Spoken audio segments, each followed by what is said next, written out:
ملاک سنجش خدا برای خیر و شر. علی مولا در حدیث آمده که ساقی کوثر علی جانشین حلف شخص پیامبر علی هرچه در شأن نبی وعد شده در علی ذکر حجم و حرم کعبه برآمد حول فرزندان یا حیدر علی مرتضی علی انما علی مرتضی علی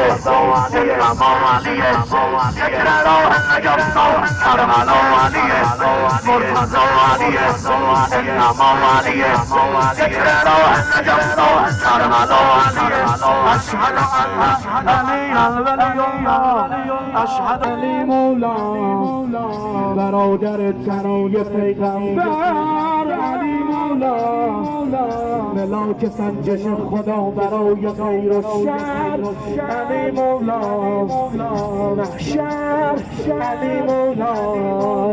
به عالم سرور علی مولا پدر بزرگ قاسم و اکبر علی مولا جلوه تو به کربلا ساقی آباور علی مولا علی در حدیث آمده که ساقی کوثر علی جانشین حلف شخص پیامبر علی هرچه در شأن نبی وعد شده در علی